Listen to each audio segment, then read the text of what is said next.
Joining us tonight, a Minneapolis police officer recorded on camera swearing and threatening to break a teenager's legs during a traffic stop. An internal police investigation is underway, and there are calls for even the Department of Justice to look into the incident. Fox 9's Jonathan Cho has an exclusive interview tonight with the young men involved.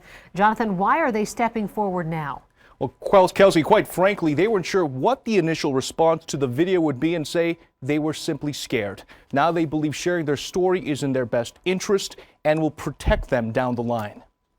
It came up and ran up in the window, like the window. 18-year-old Liban Yusuf. They had their guns drawn and they were just too, I don't know why they were so aggressive. 17-year-old Faisal Muhammad. First I was like, what do we do? What do we do? And 17-year-old Hamza Jailani. You know, they got more power than us, you know, it's just we're the underdogs. Say they are still recovering from a startling traffic stop in South Minneapolis last month. Plain and simple, if you f with me, I'm going to break your leg before you can get a chance to run. Be honest.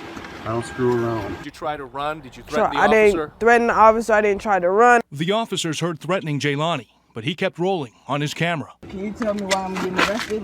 I feel like arresting you. He sees the phone recording, smacks it out the ground.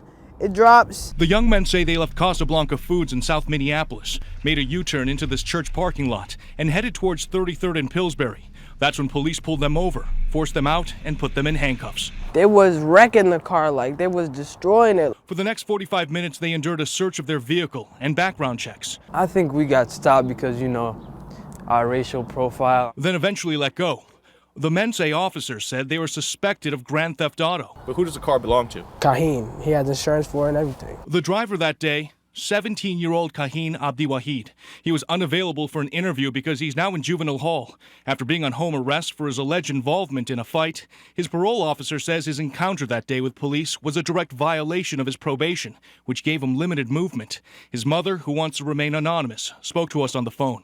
It's okay for me if they stop him, but it's not okay for me for how the police, interact with the kids. The police officer that stopped us, and that was Mr. Weber. We've confirmed the officer is Rod Weber.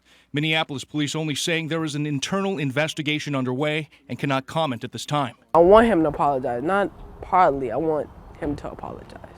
The young men now feeling emboldened and speaking up. And now that we know that we have the community and the strong people behind us, we feel like we should step up even more. Again, the Somali American men say they felt racially profiled during the stop, so the Minnesota chapter of the Council on American Islamic Relations is asking the Department of Justice to investigate the video. Jonathan, you started reporting on this last week, and these men now say that they're going to file a complaint with police tomorrow. Why didn't they do that initially when this happened on March 18th? Well, they simply believe that they'd be ignored, but after all the support they've gotten from the internet and this online video, they want to create a paper trail as they consider their legal options, Kelsey. All right. Thank you, Jonathan.